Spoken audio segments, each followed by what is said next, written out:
புளியந்தோப்பில் உரையாற்ற இன்றைக்கு நான் வந்திருக்கிறேன். தலைவர் அவர்களுக்கு அகவை 72. அவர் மார்ச் திங்கள் 1 உதயமானார். பொதுவாகவே ஆங்கில மாதங்களினுடைய பெயருக்கு பின்னால் ஒரு பெரிய வரலாறு இருக்கிறது. ஜெகமஞ்ச போரிட்ட மகத்தான வீரன் அகஸ்டஸ் சீசர், அவன் பெயரை வைத்துத்தான் ஆகஸ்ட் மாதம் உதயமாயிற்று.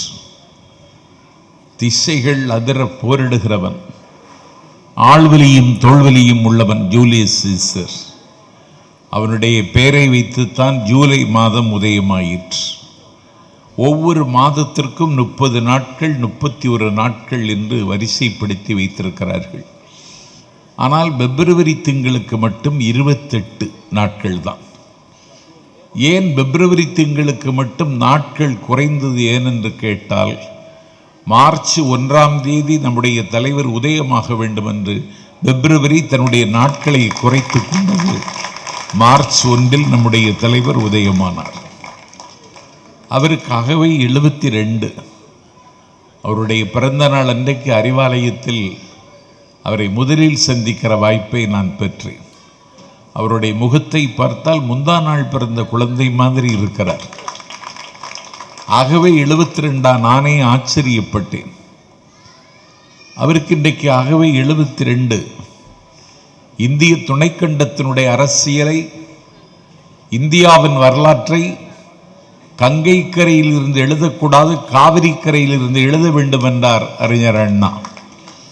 அறிஞர் அண்ணா சொன்னதை இன்றைக்கு எங்கள் தலைவர் ஸ்டாலின் இந்திய அரசியலில் இந்தியாவின் வரலாறு காவிரி கரையில் இருந்துதான் தொடங்கப்படுகிறது என்பதை அவர் நிரூபித்துக் கொண்டிருக்கிற காலகட்டம் இந்த காலகட்டம்.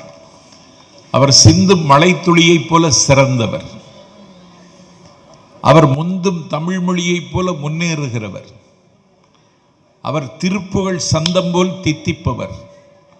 அவர் யானை தந்தம் போல் உயர்ந்தவர். அவர் குடிசைகளில் ஏற்பட்டுவிட்ட காயங்களுக்கு மாளிகை தோட்டங்களில் மருந்து பறித்து தருகிற மக்கள் மருத்துவர். கடலை பண்டு பலர் கலங்கி ஓடிய காலத்தில் கடலில் கலம் செலுத்திய கரிகாலன் வாரிசு எங்கள் அண்ணன் ஸ்டாலின். முரசொலித்து படை நடத்தி எதிரிகளை மோதி தாக்கிய மூவேந்தர்களின் வழித்தோன்றல் அண்ணன் ஸ்டாலின். அவர் 72வது அகவையில் இன்றைக்கு அடியெடுத்து வைக்கிறார். இந்திய துணைக்கண்டத்தினுடைய அரசியல் ஒரு புதிய கொதிநிலைக்கு இன்றைக்கு வந்திருப்பதை நான் உணர்கிறேன். இன்றைக்கு அவர் 72வது வயதில் அடியெடுத்து வைக்கிறார். தமிழ்நாட்டில் 72 பொதுக்கூட்டங்களை நடத்திய ஒரே மாவட்ட செயலாளர் அண்ணன் சேகர் பாபு. திமுகவில் பல அணிகள் இருக்கிறது. பிஜேபியின் துணை இராணுவம் என்ற ஒரு புத்தகத்தை நேற்று வாசித்தேன். அந்த பிஜேபி என்கிற கட்சியில் இருக்கக்கூடிய எல்லா விங்கும் எல்லா அணிகளும் இயங்குகின்றன. இயங்குவதற்கு அந்த தலைமை கட்டளையிடுகிறது. ஆனால் நம்முடைய கட்சியில் எல்லா அணிகளும் இயங்குகிறதா என்பதை மாவட்ட செயலாளர் பொறுப்புக்கே விட்டுவிடுகிறேன். இயங்காத ஒரு அணி ஒன்று இருந்தது. அதற்கு பெயர் நெசவாளர் அணி. வடசென்னை கிழக்கில் நெசவாளர் அணியும் இயங்குகிறது என்பதை இன்றைக்கு சேகர் பாபு அவர்கள் நிரூபித்திருக்கிறார்கள். அண்ணன் ஸ்டாலினுக்காகவே 72. குந்தி குரல் எடுத்து கூவுகிற குயில்களே கூவுங்கள், எங்கள் தலைவனுக்கு வயது 72. புள்ளி கலாபம் எரித்து ஆடுகிற மயில்களை அகவுங்கள் ஆடுங்கள், எங்கள் தலைவனுக்கு அகவை 72. திரும்ப திரும்ப வீசுகிற தென்றல் காற்றே தெம்மாங்கு பாடு, எங்கள் தலைவனுக்கு அகவை 72. கரை சேர திரும்ப திரும்ப மோதுகின்ற அலைகளை ஆரவாரம் செய்யுங்கள், என் தலைவனுக்கு அகவை 72.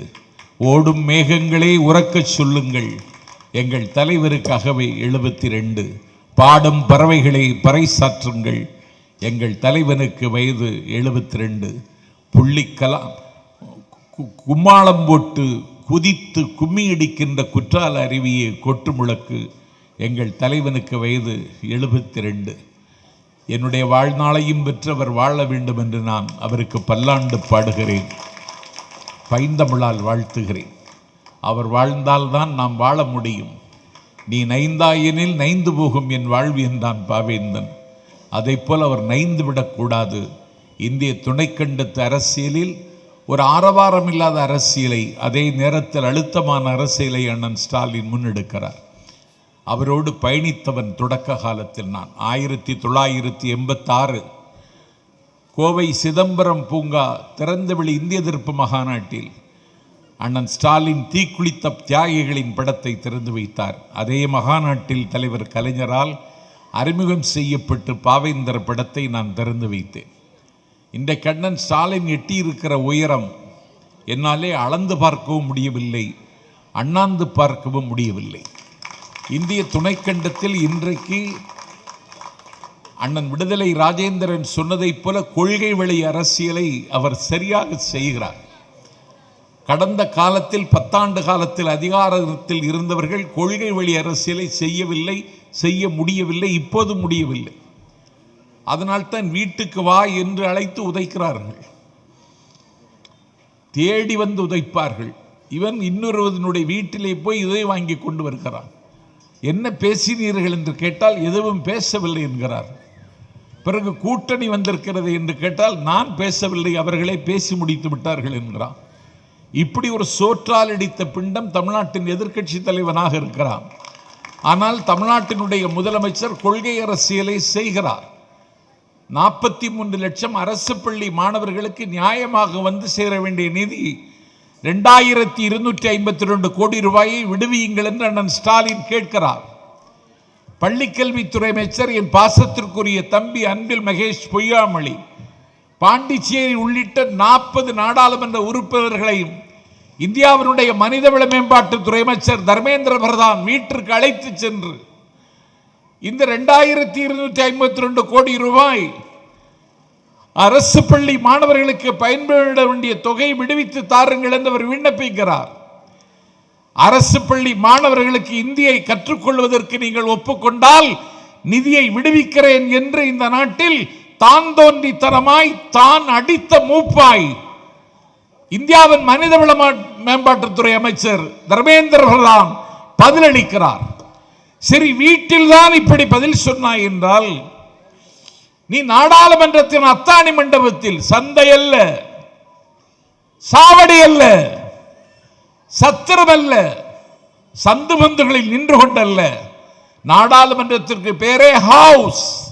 நீ ஹவுஸில் நின்று கொண்டு சொல்லுகிறாய் 2252 கோடி ரூபாயை விடுவிக்க விடுவதால் இந்தியை கற்கத்தான் வேண்டும் தமிழ்நாடு என்று சொன்னது மட்டுமல்ல, தம்பி குமரி பிரபாகரன் கோடிட்டு காட்டியதைப் போல Tamil Nadu people uncivilised people, Tamil Nadu undemocratic country. யார் பேசுவது? இந்தியாவின் மனிதவள மேம்பாட்டுத்துறை அமைச்சர். நாங்கள் அன்சிவிலைஸ்டு பீப்புளா? தங்க சிம்மாசனத்தில் உட்கார்ந்து இருக்கிறான் சோழவள நாட்டில் எங்கள் சக்கரவர்த்தி, மனுநீதி சக்கரவர்த்தி. 1000 பெண்கள் அவனுக்கு வெஞ்சாமரம் வீசுகிறார்கள், 1000 புலவர்கள் அவனை போற்றி புகழ்ந்து பாடிக்கொண்டிருக்கிறார்கள். எதையோ ஒரு பானத்தை அவன் பருகிக் கொண்டிருக்கிறான் சோழவள நாட்டு மன்னன் மனு நீதி சக்கரவர்த்தி. என் பெருமைக்குரியவர்களே, சோழவள நாட்டு மன்னன் சிங்காசனத்தில் உட்கார்ந்திருக்கிறான். அரண்மனை வாசலில் ஆராய்ச்சி மணி அடிக்கிறது. அமைச்சர் சேகர் பாபுவை பார்த்தால் மனு கொடுப்பீர்கள். அன்றைக்கு மனு கொடுக்கிற பழக்கம் இல்லை, ஆராய்ச்சி மணியை அடிக்க வேண்டும். அரண்மனை வாசலில் கட்டப்பட்டிருக்கின்றன. இதுவரைக்கும் இங்கே புகார் தந்ததில்லை. யாரும் சோழவள நாட்டின் மீது புகார் கூறியதில்லை. ஆராய்ச்சி மணி அடிக்கப்படுகிறது என்று அதிர்ச்சி அடைந்தவனாக தங்க சிம்மாசிலிருந்து சோழவள நாட்டு மன்னன் வேக வேகமாக இறங்கி அரண்மனை வாசலுக்கு வந்து பார்த்தால் ஆராய்ச்சி மணியை ஒரு பசு அடிக்கிறது. பசுவினுடைய கண்களின் முனையில் கண்ணீர். மாமன்னன் கேட்டான், ஏன் கண்ணீர் வடிக்கிறாய்? உன் கவலைக்கு என்ன காரணம் என்று கேட்ட பொழுது பசு சொன்னது, உன்னுடைய பிள்ளை என்னுடைய பிள்ளையை தேரை ஓட்டி சாலையில் தேரை ஓட்டி தேர் சக்கரம் பட்டு நசுங்கி என் பிள்ளை செத்து போனான். ஆற்றாத துயரத்தில் உன் முன்னால் நிற்கிறேன். என்னுடைய புத்திர சோகத்திற்கு பிராயச்சித்தம் வேண்டும் அண்ணா என்று பசு கேட்டது. உனக்கு பிராயச்சித்தம் வேண்டுமா என்று கேட்டு, என் பெருமைக்குரியவர்களே, தேரை மன்னனே ஓட்டி அவனுடைய ஒரே பிள்ளை வீதிவிடங்கனை தரையிலே கிடத்தி, தேரை தானே ஓட்டி, கன்று எந்த இடத்தில் கொலை செய்யப்பட்டதோ அதே இடத்தில் தன் மகனை கொன்று ஒரு பசுவின் கண்ணீருக்கு பிராயச்சித்தம் வழங்கியவன் தமிழ்நாட்டு மன்னன். இதுதான் எங்கள் வரலாறு. நீ என்ன சொன்னாய்? uncivilized people என்றாய். வானத்தின் உச்சியில் ஒரு மாடப்புறா பறந்து கொண்டு போகிறது. பசி எடுத்த கழுகு அதை தின்று தீர்ப்பதற்கு விரட்டுகிறது. இந்த கழுகின் வாயில் சிக்கினால் செத்து விடுவோம் என்று அஞ்சி நடுங்கிய மாடப்புறா, அடைக்கலம் தருவதற்கு இங்கே யார் இருக்கிறார்கள் மண்ணை ஆளக்கூடிய மன்னனை தவிர என்று சிபிச்சக்கரவர்த்தி என்கிற சோழவள நாட்டு மன்னனுடைய மடியில் அரண்மனையில் வந்து விழுந்தது. உயிர் பிச்சை கேட்டு அபயம் கேட்டு வந்த மாடப்புறாவிற்கு உயிர் தருவதற்கு ஒரு பொன்னால் ஒரு கூண்டு செய்த அந்த புறாவை பாதுகாத்தான் மன்னன். அடுத்த 10வது நிமிடத்தில் கழுகு வந்தது. எனக்கு பசிக்கிறது, என்னுடைய உணவை நீ ஏன் எடுத்து வைத்திருக்கிறாய்? மனிதர் உணவை மனிதர் வரைக்கும் வழக்கம் இனி உண்டோ? மனிதர் நோகம் மனிதர் பார்க்கும் வாழ்க்கை இனி உண்டோ என்று கழுகு மன்னனிடத்தில் விவாதம் செய்தது. எனக்கு பசிக்கிறது, என்னுடைய உணவை எனக்கு கொடி என்று கேட்ட பொழுது, என் பெருமைக்குரியவர்களை பொன் கூட்டை திறந்து புறாவை எடுத்து ஒரு தராசு தட்டில் வைத்துவிட்டு மற்றொரு தராசு தட்டில் புறாவிற்கு ஈடாக உனக்கு உணவுதானே வேண்டும் என்று கேட்டு தன்னுடைய கால் தசையை அறிந்து புறாவிற்கு ஈடாக எடை போட்டு கொடுத்து ஒரு புறாவிற்கு உயிர் பிச்சை தருவதற்கு தன்னுடைய கால் தசையை அறிந்ததுதான் எங்கள் சிபி சக்கரவர்த்தி. நான் தர்மேந்திர பிரதானை கேட்கிறேன், எங்களையா நீ அன்சிவிலைசைஸ்ட் என்றாய்? நீ எங்களையா அன்டெமோக்ராட்டிக் என்றாய்? நாங்கள் குடவோலை மூலம் வாக்களித்தவர்கள், ஜனநாயகத்திற்கு அகரம் எழுதியவர்கள் நாங்கள். நீ எங்களை அன்சிவிலைசைஸ்ட் என்று நாடாளுமன்றத்தில் சொன்னாய். நான் அண்ணன் விடுதலை ராஜேந்திரனுக்கும் அமைச்சர் சேகர்பாபுவுக்கும் சொல்லுவேன், ஒடிசா தேர்தல் பிரச்சாரத்தில் வாழை இலை போட்டு சோறு பரிமாறி கூட்டும் குழம்பும் வைத்து பிசைந்து சாப்பிடுவது நம்முடைய பண்பாடு, அதை வலித்து தின்னுகிறவன் தமிழன் என்று ஒடிசா தேர்தல் பிரச்சாரத்திலேயே சொன்னான் தர்மேந்திர பிரதான். இதே தர்மேந்திர பிரதான் தான் வரலாற்று சிறப்பு மிகுந்த பூரி ஜெகநாதர் கோவில் சாவி ஒரு தமிழன் கையில் சிக்கிக் கொண்டது என்று தேர்தல் பிரச்சாரத்தில் சொன்னவன் இந்த தர்மேந்திர பிரதான் தான். அவர் இன்றைக்கு 2252 கோடி ரூபாயை விடுவிக்க வேண்டுமானால் நீங்கள் இந்தி படிக்க வேண்டும் என்று அவர் சொல்லுகிறார். அவருக்கு எங்கள் வரலாறு தெரியவில்லை. 1938 சென்னை ராஜதானியினுடைய பிரைம் மினிஸ்டர் சக்கரவர்த்தி ராஜகோபாலாச்சாரி 125 பள்ளிகளில் இந்தி கட்டாயம் என்றார். அவர் யார்? மூதறிஞர் என்று கொண்டாடப்பட்டவர், பெரியாரின் உற்ற நண்பர். உயர்வர் உயர்நலம் உடையவன் எவனவன், மயர்வர மதிநலம் அருளினன் எவனவன் என்று நாக்குக்குள் நுழையாத நம்மாழ்வார் பாசுரத்தை நாடெல்லாம் ஓதியவன், நாளெல்லாம் ஓதியவன். இந்தியாவினுடைய ஃபர்ஸ்ட் கவர்னர் ஜெனரல், கல்கத்தாவின் கவர்னர் சக்கரவர்த்தி ராஜகோபாலாச்சாரி கவர்னராக இருக்கிற பொழுது அவருக்கு தங்கத்தாலான ஒரு கைத்தடி இன்றைக்கு அவருக்கு பரிசாக கொடுத்தார்கள். தங்கத்தாலான கைத்தடி. கவர்னர் பதவி முடிந்தவுடனே அவர் கவர்னர் மாளிகை விட்டு விடைபெறுகிற பொழுது தனக்கு பரிசாக கிடைத்த தங்கத்தாலான கைத்தடியை கவர்னர் மாளிகையில் வைத்துவிட்டு வந்த நேர்மையாளன் சக்கரவர்த்தி ராஜகோபாலாச்சாரி. இப்பொழுது நமக்கு ஒரு கவர்னர் இருக்கிறார். அரசு விழாக்களில் அவனுக்கு பல வழங்கப்படுகின்ற சம்சாக்களையே பாக்கெட்டில் எடுத்து போகிறவன் இப்பொழுது நமக்கு ஒரு கவர்னராக இருக்கிறார். அவன் தங்கத்தாலான கைத்தடியை வைத்து விட்டு வந்தார். அவர் இந்த நாட்டில் 125 அரசு பள்ளிகளில் இந்தி கட்டாயம் என்றார். தடி கொண்டு தலையில் அடித்ததைப் போல தந்தை பெரியார் துடித்தார். இடி வந்து இதயத்தில் விழுந்ததாக கண்கலங்கினார் அறிஞர் அண்ணா. இதை எதிர்கொள்ளத்தான் வேண்டும், எதிர்த்து இயக்கம் நடத்த வேண்டும் என்று அவர்கள் இயக்கம் நடத்துவதற்கு முன்வந்து உள்ளது. 1938 இதே சென்னை வெஞ்சரையில் தாளமுத்து நடராஜனும் சிறைச்சாலைக்குள்ளே செத்து மடிந்தார்கள். இரண்டாவது கட்ட மொழிப்போர் 1965 கீழப்புழுவரில் அவன் மகளுக்கு சூட்டிய பெயர் திராவிட செல்வி. திராவிட முன்னேற்ற கழகத்தின் ஏழை தொண்டன், ஏதுமற்றவன்.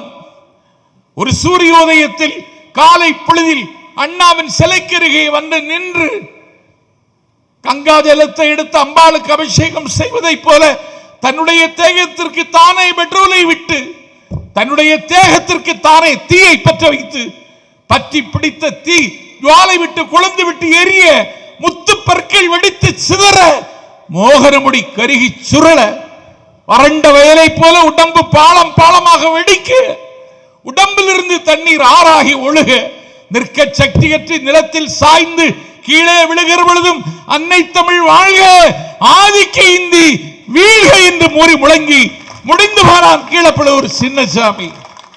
விராலிமலையிலே சண்முகம், ஐயம்பாளையத்திலே ஆசிரியர் வீரப்பன், கோடம்பாக்கத்திலே சிவலிங்கம், கோயம்புத்தூரிலே ஆரோக்கியசாமி, நெல்லிக்குப்பத்திலே மஜீத், கீரனூரிலே முத்து, சத்தியமங்கலத்திலே முத்து, உயிரற்ற உடலோடு உடையார்பாளையத்திலே மரத்தில் தொங்கினான் வேலாயுதம், நஞ்சருந்தி செத்தான் மாயவரத்திலே சாரங்கபாணி. சிவகி மண்ணெல்லாம் வீரம் பேசும், மலரெல்லாம் தமிழாயினாரும், பெண்ணெல்லாம் புலியாய் சீரும் சிவகங்கை சீமையில் பிறந்து சிதம்பரத்திற்கு கலை தேடச் சென்ற மாணவன் ராஜேந்திரன், இந்திய ஆதிக்கத்தை எதிர்த்து சிதம்பரத்தில் நடந்த ஊர்வலத்தில் இளைஞர் துடிக்கின்றார். தமிழின் நிலை எண்ணி கிளைஞரடைகின்ற கேடுவரார். இங்கு விளையாட வேண்டாமை ஆள வந்தார், வாழ்வின் களை நீக்க கூவாய் கருங்குயிலை என்று அவன் கொள்கை முழக்கம் எழுப்பிக் கொண்டு வருகிறான். அவனுடைய சத்தம் திசைகளின் எல்லா திசைகளிலும் எதிரொலிக்கிறது. காக்கி சட்டை அணிந்த ஒரு காண்டாம் மிருகம் அவனை சுடுவதற்கு துப்பாக்கி எடுத்து குறிபார்த்தான். அவன் அஞ்சவில்லை. சுடு சுடு, ஆசை தீர சுடு என்று சட்டை பொத்தானை கலத்தி மார்பை காட்டி கொடுத்து துப்பாக்கி குண்டை மார்பில் ஏந்தி மரித்து போனான் ஒரு மாணவன் ராஜேந்திரன். தர்மேந்திர பிரதானுக்கும் சொல்வேன், அவனை தாங்கிக் கொள்ளுகின்ற நாடாளும் பிரதமருக்கும் நாஞ்சில் சம்பத், புளியந்தோப்பில் என்று சொல்லுவேன், மீண்டும் சின்னசாமிகள் உருவாவார்கள், எச்சரிக்கை. அண்ணா மூட்டி அனல் இன்னும் அணையவில்லை. அன்னை முலைப்பால் வீரம் இன்னும் எங்களில் குறையவில்லை. இன்னும் சொல்லுகிறேன், ஈரோட்டு வெடிமருந்தும் இன்னும் தீரவில்லை. உன்னுடைய கணக்கை முடிப்பவர்கள் நாங்களாகத்தான் இருப்போம். என்னுடைய மொழியை ஈடாக இன்னொரு மொழி உலகத்தில் இல்லை. இது எந்த மன்றத்தில் விவாதிக்க தயார். நீ ஏன் என்னை இந்தி படிக்க சொல்லுகிறாய்? இந்தி படித்தால் என்ன கிடைக்கும் என்று சொல். சொல்வாயா? நாங்கள் இந்தியை வெறுக்கிறோமா? இல்லையே. இந்தியை மறுக்கிறோமா? இல்லையே. இந்தி படித்தவர்கள் தான் தமிழ்நாட்டில் தலைநகர் சென்னையில் நிறைய பேர் இருக்கிறார். சில இடங்களில் போனால் இது தமிழ்நாட்டின் தலைநகர் தானா என்று எனக்கே சந்தேகம் வருகிறது. எங்கள் உணவகத்தில், எங்கள் கடையில், எங்கள் தொழிற்சாலையில், எங்கள் வயல்வெளிகளில், ஹாலோ பிரிட்ஜ் தொழிற்சாலையில், கன்னியாகுமரி வரைக்கும் இந்தி பேசுகிற தம்பிமார்கள் தான் இங்கே கூலிக்கு வேலை பார்க்கிறார்கள். அவர்களிடத்தில் பகை பாராட்டி இருக்கிறோமா? இல்லையே. நீ அதை கட்டாயப்படுத்துவது ஏன்? அதைத்தான் எங்களால் சிரித்துக் கொள்ள முடியவில்லை. இந்தி மீது எங்களுக்கு வெறுப்பில்லை. Hindi is a symbol of domination. Hindi is a symbol of Delhi. Hindi is a symbol of Manu Dharma. Hindi is a symbol of religion. Hindi is a symbol of North. Hindi is a symbol of disintegration. Hindi is a symbol of discrimination. Hindi ஆதிக்கத்தின் சின்னம், இந்தி மதத்தின் சின்னம், இந்தி மனு தர்மத்தின் சின்னம், இந்தி டெல்லியின் சின்னம், இந்தி வடக்கின் சின்னம், இந்தி அநீதியின் சின்னம். இந்தி பிரிவினையின் சின்னம். அதனால் இது இருக்கிறோம். யார்? நரேந்திர மோடி. அவருடைய மதர் டங் என்ன? அவருடைய மதர் லாங்குவேஜ் என்ன? குஜராத். குஜராத்தி மொழிதான் பிரதமரின் மொழி. அவர் ஐநா சபையிலும் இந்தியில் தான் பேசுகிறார், பாராளுமன்றத்திலும் இந்தியில் தான் பேசுகிறார். ஆனால் அவர் குஜராத்திக்காரர். அண்ணல் காந்திஜி தன்னுடைய சுயசரிதையை சிறையில் இருக்கும் பொழுது தன்னுடைய தாய்மொழியாகிய குஜராத்தி மொழியில் எழுதி கொண்டு வெளியே வந்தார். அதே குஜராத்தி நரேந்திர மோடி இந்தியில் தான் பேசுகிறார். இந்தியாவினுடைய உள்துறை அமைச்சர், அவதார புருஷன். அதிமுகவுக்கும் அவன் தான் பொதுச் செயலாளர். அமித்ஷா அவனும் குஜராத்தி, அவரும் இந்தியில் தான் பேசுகிறார். நான் பொதுமக்களுக்கு சொல்லுகிறேன், எங்க மிகப்பெரிய இந்த தேசத்தினுடைய பிரதமரை இந்தி விழுங்கிவிட்டது. மிகப்பெரிய இந்த தேசத்தின் உள்துறை அமைச்சர் அமித்ஷாவை இந்தி விழுங்கிவிட்டது.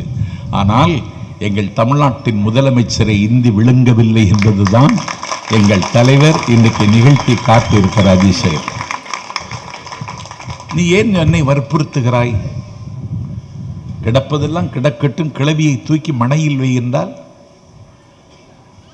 நாங்க மொழி பிரச்சனை பேசுறோம், நாங்க பிரிவினை பேசுறோம். அமித்ஷா சொல்லுகிறாங்க, பெரிய தேசபக்தன், இந்தியாவின் விடுதலைக்காக ஆயிலும் புகழால் வீர வரலாறு எழுதிய தலைவன் அமித்ஷா. காட்டி கொடுத்தவர்கள், வெள்ளை ஏகாதிபத்தியத்தின் காலில் விழுந்தவர்கள், ஏகாதிபத்தியத்தை நத்தி பிழைத்தவர்கள். நீங்கள் இன்றைக்கு தேசபக்தர்களா? நாங்கள் தேசத்துக்கு விரோதமாக பேசி இருக்கிறோமா? ஏங்கி இருக்கிறோமா? ஒரு வரி நீ சொல்ல முடியுமா? நாங்கள் திராவிட நாடு கேட்டவர்கள், மறக்கவில்லை. 10 லட்சம் மக்களை கொண்ட லக்சம்பர்க் உலகத்தில் தனிநாடாக இருக்கும் பொழுது சின்னம் ஜெரிய ஜப்பானும் சீர்கெட்ட பர்மாவும் ஒரு சிங்கப்பூரும் தனிநாடாக இருக்கும் பொழுது தக்கான பீடபூமிக்கு தெற்கே 9 சாம்ராஜ்யங்களை கட்டி வைத்த நாங்கள் ஏன் நாடு கேட்க கூடாது என்று நாடு கேட்டோம். அடைந்தால் திராவிட நாடு, இல்லேல் சுடுகாடு என்று சொன்னவர்கள் தான் நாங்கள். இந்தியா சைனா யுத்தம், பண்டிட் ஜவஹர்லால் நேரு. இந்தியாவின் விடுதலைக்காக 10 ஆண்டு காலம் நைனிட்டால் சிறையில் தவம் இருந்த நேரு. இந்திய விடுதலைக்கு பாடுபட்ட காங்கிரசுக்கு ஆனந்த பவனம் என்ற அழகிய பவனத்தை தாரை வார்த்து கொடுத்த தங்க மகன் நேரு. உலகத்தில் யுத்தம் கூடாது என்று போதி மறுத்து புத்தரை போல சத்தம் போட்ட நேரு. அண்ணா வேலூர் சிறையில் இருக்கிறார். இந்தியா சைனா யுத்தம், நேரு பேசுகிறார். சைனா நம்மை கபலீகரம் செய்ய துடிக்கிறது. சைனாவினுடைய தாக்குதலை எதிர்கொள்ள நாம் தயாராக வேண்டும். தெற்கு திசையில் ஒரு குரல், திராவிட நாடு என்று கேட்கிறார்கள்.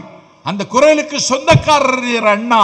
அறிஞர் அண்ணாவிடம் கேட்டுக்கொள்கிறேன், அண்ணா ப்ளீஸ் ரீகன்சிடர், உங்கள் கோரிக்கையை நீங்கள் மறுபரிசீலனை செய்யுங்கள் என்று சொன்ன பொழுது மிகப்பெரிய ஜனநாயக பண்பாளர் அண்ணா வேலூர் வெஞ்சிரையில் இருந்து வெளியே வந்த பொழுது, தம்பி நாம் யாரிடத்தில் நாடு கேட்பது?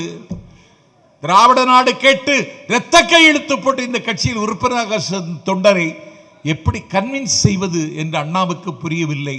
அண்ணாவின் தமிழ் ஒத்துழைத்தது. அண்ணா சொன்னார், தம்பி வீடு இருந்தால் தான் ஓடு மாற்ற முடியும், தம்பி சுவர் இருந்தால் தான் சித்திரம் தீட்ட முடியும், தம்பி மலர் இருந்தால் தான் மனத்தை நுகர முடியும், தம்பி நாடு இருந்தால் தான் பிரிவினை கேட்க முடியும்.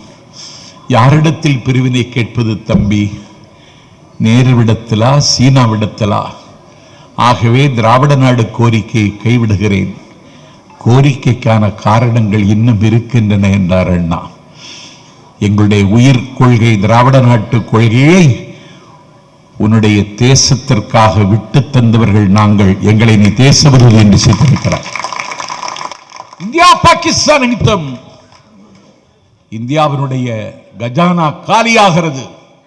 இந்தியா பாகிஸ்தான் யுத்தத்தை 10 நாளில் சந்தித்து பகை முடித்த அன்னை இந்திரா கேட்டார், நான் கையெறிவு நிலையில் நிற்கிறேன், கை விசைந்து நிற்கிறேன், கையில் நிதி இல்லை, எப்படி பாகிஸ்தானை எதிர்கொள்வது? எனக்கு மாநிலங்கள் நிதி உதவி தர வேண்டும் என்று கேட்ட பொழுது அன்னை தமிழ்நாட்டில் அன்னைக்கு 6 கோடி ரூபாயை யுத்த நிதியாக வழங்கிய தலைவர் இந்தியாவில் முதலமைச்சர் எங்கள் தலைவர் கலைஞர். இப்ப எங்களை தேச விரோதியா சித்தரிக்கணும்னு பார்க்கிறான். அவங்க அஜெண்டா அதுதான். இன்னொரு தேசபக்தன் எடப்பாடி பழனிசாமி, வீரபாண்டிய கட்டபொம்மனின் பேர் என்னவன், அவன் சொல்கிறான் திமுக தான் எனக்கு முதல் எதிரி என்று. திமுகவுக்கு எதிரியாக இருப்பதற்கும் சில தகுதிகள் வேண்டும். உனக்கு இருக்கா? நான் காலையில் விடியற்காலை என்னுடைய கிராமத்திலிருந்து 2 மணிக்கு கிளம்பி திருநெல்வேலிக்கு வந்து வந்தே பாரத் ட்ரெயின் பிடித்து நான் தலைநகர் சென்னைக்கு மத்தியானம் 2:30 வந்து சேர்ந்தேன். எனக்கு முன்பின் பழக்கம் இல்லை. என் பக்கத்தில் ஒரு உட்கார்ந்தான். என்னை அடையாளம் கண்டு கொண்டான். நீங்கள் தானே நாஞ்சில் சம்பத் என்று கேட்டான். ஆம் என்றேன். கோவில்பட்டி வந்தவுடனே எனக்கு ஒரு பழச்சாறு வாங்கி தந்தான். மதுரை வந்தவுடனே ஒரு இனிப்பு போலி வாங்கி தந்தான். விருத்தாசலம் வந்தவுடனே ஒரு வடை வாங்கி தந்தான். மேல்மருவத்தூர் வந்தவுடனே ஒரு குளிர்பானம் வாங்கி தந்தான். நான் வேண்டாம் என்று சொல்லியும் அவன் கேட்கவில்லை. என்னை வற்புறுத்தினான். நானும் சாப்பிட்டு விட்டேன்.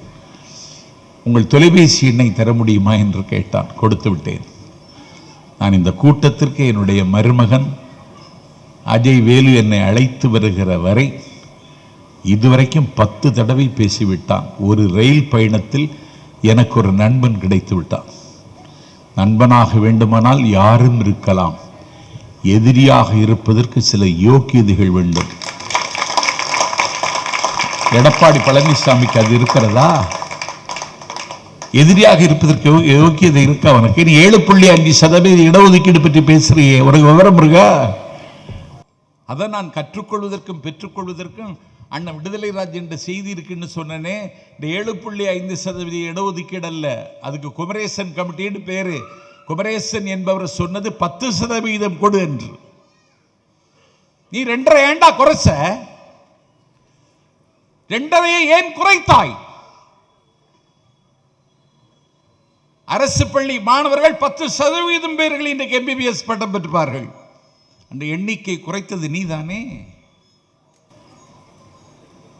இப்ப ஒரு அமித்ஷாவுக்கு அருமை நண்பராகிட்டார். அதிமுக கூட்டணி இல்லை என்றான். சசிகலாவின் காலில் ஊர்ந்து விழுந்தான். இப்பொழுது அமித்ஷாவின் காலில் விழுந்து கிடக்கிறான். விழுந்து விட்டு சொல்லுகிறான், அந்த காலை விட இந்த கால் நல்லதுங்கிறான். அதிமுக தொண்டன் கேட்கிறான், நக்குவதற்கா என்று கேட்கிறான். அதிமுக தொண்டனை கேட்கிறான், அந்த கால் இந்த கால் என்று சொல்லுகிறாயே, டே நாயே, சொந்த காலில் எப்பொழுது நிற்பாய் என்று அவன் கேட்கிறான். இப்படியாடா ஒரு கட்சி அடகு வைப்ப நீ?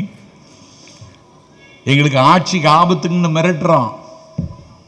இது ஒரு ஆளுநர் இருக்கான், RN ரவி. ஆளுநர் கான்ஸ்டிடியூஷனல் அத்தாரிட்டி. இந்த அரசாங்கத்தை கண்காணிப்பதற்கு உங்களுக்கு இருக்கிற உரிமையை நாஞ்சில் சம்பத் மறுக்கவில்லை. நீங்கள் எங்களை கேள்வி கேட்க முடியும், அதை நாஞ்சில் சம்பத் நிராகரிக்கவில்லை. ஆனால் சாதியிலே, சாத்திர சந்தடியிலே, கோத்திர சண்டையிலே அபிமானித்தலைகின்ற உலகீர் இது அழகலவே என்று வாடி வருந்திய எங்கள் வள்ளலாரை நீ சனாதன சிமிழுக்குள் அடைக்கிறாய்.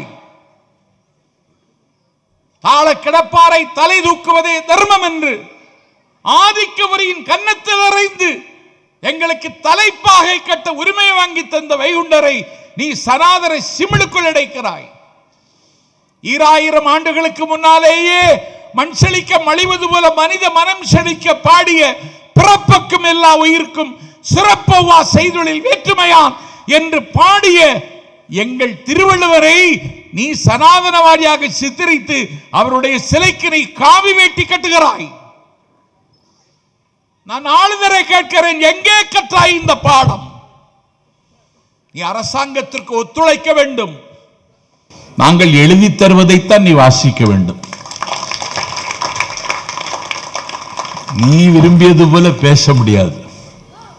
ஆளுநருக்கு சொல்லுகிறேன், போடுகிற சோற்றை தின்றுவிட்டு உறங்கு. நீ ஒரு போட்டி முதலமைச்சராக போடுகிற நாடகம் எடுபடாது. நீ நடத்தலாம் என்று பார்க்கிறாய். இன்றைக்குத்தான் உச்ச நீதிமன்றத்தின் கதவை எங்கள் அண்ணன் ஸ்டாலின் தட்டினான்.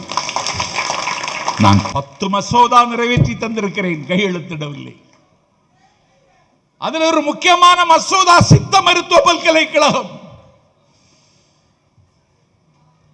எந்த மருத்துவத்திற்கும் நாஞ்சில் சம்பத் எதிரானவன் இல்லை. ஆனால் சித்த மருத்துவம், தமிழ் மருத்துவம், கொரோனா என்கிற கொள்ளை நோய் நம்முடைய உயிரை காம்பை கேட்ட காலகட்டத்தில் இந்த நாட்டில் MBBS MD படித்த டாக்டர் பரிந்துரைக்கவில்லை. சித்த வைத்தியர்கள் சொன்னார்கள், கபசுர குடிநீர் குடியுங்கள், ஓடிப்போகும் கொரோனா. வீதிதோறும் அன்றைக்கு கபசுர குடிநீர் வழங்கப்பட்டது. இயல்பான மருத்துவம், பக்கவிளைவில்லாத மருத்துவம். 18 சித்தர்கள் இருந்த நாடு எங்கள் நாடு. இதற்கு ஒரு பல்கலைக்கழகம் தா என்று முதலமைச்சர் கேட்கிறார், தரல. கையெழுத்து போட மாட்டேங்கிறான். காலவரையறை அவனுக்கு இல்லை. அவன் எவ்வளவு நாள் வச்சுக்கிடுவான். நேற்று முன்தினம் நகமம் பொதுக்கூட்டத்தில் நான் பேசுகிற பொழுது அந்த மாவட்ட செயலாளர் தளபதி முருகேசன் பெரியார் சுய மரியாதை சமதர்மம் என்று பேரறிஞர் ராஜதுரை எழுதிய புத்தகத்தை எனக்கு பரிசாக விளங்கினார். ஏற்கனவே நான் படிச்சிருக்கேன். ஆனால் அந்த புத்தகம் கிடைத்தவுடனே புதையல் கிடைத்த பூரிப்பு. அன்றைக்கு இரவெல்லாம் படித்தேன், நேற்று படித்தேன். இந்த மேடைக்கு வருவதற்கு முன்னால் அந்த புத்தகத்தை வாசித்து முடித்து விட்டேன். ஒரு 10 பக்கம் இல்லைன்னா 4 பக்கம் ஒரு மசோதா. அதை வாசித்து முடிப்பதற்கு இவன் 6 மாதத்தால் டைம் எடுக்கிறான். இப்படி ஒரு கவர்னரா? எத்தனை நாளைக்குத்தானே இந்த மண் அவரை சுமப்பது? இந்த தேவையற்ற காரியங்களை திட்டமிட்டு செய்கிறார். அவருக்கு இந்தியாவுடைய குடியரசு துணைத் தலைவர் துணை புரிகிறார். மிகுந்த கவலையோடு சொல்லுகிறேன், உச்ச நீதிமன்றத்தினுடைய தீர்ப்பின் மீது ஒரு ஆக்கிரமிப்பை நிகழ்த்துகிறார்கள். இதான் இன்னைக்கு நான் கொண்டு வந்திருக்கிற செய்தி. உச்ச நீதிமன்றத்தினுடைய தீர்ப்பின் மீது ஒரு அத்துமீறல் செய்வதற்கு எத்தனைக்கிறார்கள். பல்கலைக்கழக துணைவேந்தர் கூட்டத்தை எங்கள் முதலமைச்சர் கூட்டியதற்கு பிறகு குளிர் பள்ளி கொண்டு கிடக்கின்ற ஊட்டியில் துணைவேந்தர்கள் கூட்டம் என்று அறிவிக்கிறார் ஆளுநர். ஒரு டிஃபாக்டோ சிஎம் ஆக நாடகம் நடத்துகிறார். இந்த நாடகத்தை முடிவுக்கு கொண்டு வருவதற்கு நரேந்திர மோடி உடனடியாக விழிக்க வேண்டும். அவர் ஊர் சுற்றுகிறார். இன்றைக்கு எந்த ஊரில் இருக்கிறார் யாருக்கும் தெரியவில்லை.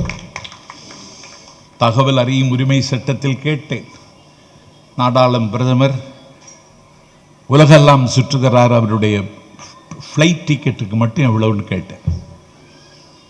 அவருக்கு ஃப்ளைட் டிக்கெட்டுக்கு மட்டும் 38 கோடி ரூபாய் இருக்கு. 38 கோடி 38 கோடி ரூபாய் செலவழிச்சிருக்கார். அவருக்கு கூட போகுது பாருங்க, படை பரிவாரம், சுரீஸ், ரங்கு, அதுக்கெல்லாம் ஆகிற செலவு தனி. 38 கோடி ரூபாய்க்கு ஃப்ளைட் டிக்கெட் போட்டிருக்கார் பிரைம் மினிஸ்டர். ஏழை நாடு என்னங்க இது? அவருக்கு பிரைவேட் செக்ரட்டரி அவர்கிட்ட கேட்கிறார், பிரதமர் பிரைவேட் செக்ரட்டரி கேட்கிறார், நம்ம எல்லா நாட்டுக்கும் போயிட்டோம்ல, இனி ஏதாவது நாடு இருக்கான்னு கேட்கிறார்.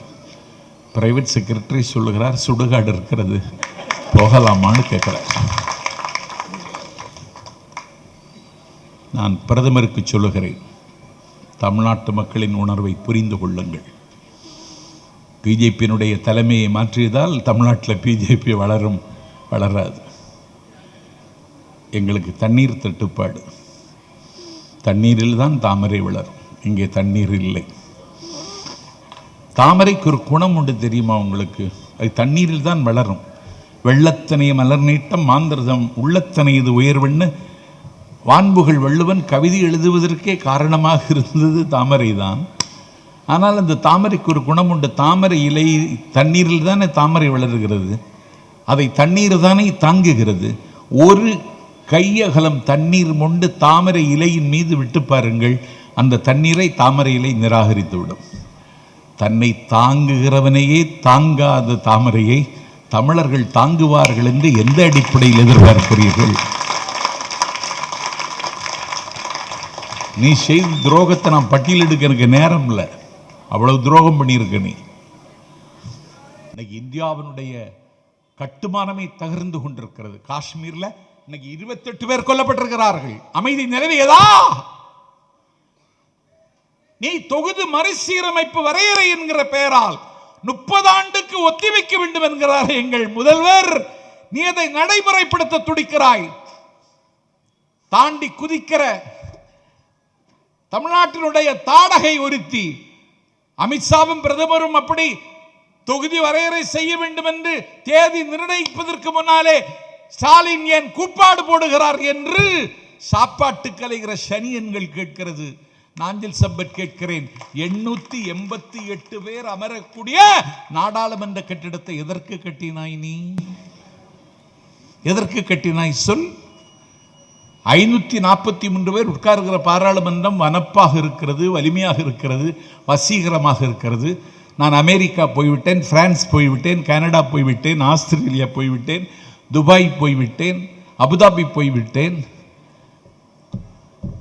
ஷீசல்ஸ் போய்விட்டேன், சிங்கப்பூர் போய்விட்டேன், என் பெருமைக்குருளை பஹ்ரைன் போய்விட்டேன். இத்தனை நாடுகளுக்கும் போய் வந்த நாஞ்சில் சம்பத் சொல்லுகிறேன், உலகத்தில் எல்லா நாடுகளின் பாராளுமன்ற கட்டிடத்தை ஒரு பார்வையாளனாக பார்த்திருக்கிறேன். இந்தியாவில் இருக்கிற பாராளுமன்ற கட்டிடத்தை போல வனப்பும் வலிமையும் வாய்ப்பும் உள்ள பாராளுமன்ற கட்டிடம் உலகத்தில் எந்த நாட்டிலும் இல்லை. அந்த கட்டிடம் இருக்கிற பொழுதே இன்னொரு கட்டிடம் ஏண்டா கட்டினீங்க? அதுக்கு காரணத்தை சொல்லு. தொகுதி வரையறை செய்து 39, 31 திட்டமிடுறான். இப்பொழுதே எங்கள் குரல் டெல்லியில் கேட்கல.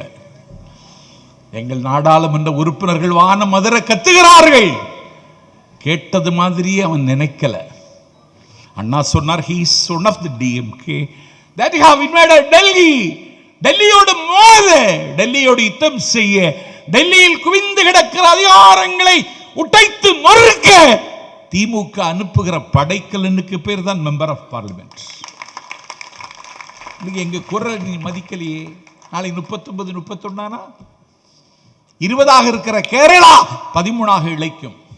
40 இருக்கிற உத்தரப்பிரதேசம் 75 உயரும். 40 இருக்கிற பீகார் 65 ஆகும். நாங்கள் சிறுமைப்படுத்தப்பட்டால், எங்கள் எண்ணிக்கை சுருங்கி போனால் எங்கள் குரல் வெளியில் கேட்காது. நாம் இன்னும் ஒரு மணிப்பூராக மாறிவிடும். மணிப்பூரில் என்ன நடந்தது? மெஹதியின ஆண்கள் 1000 பேர் ஊர்வலமாக வருகிறான்.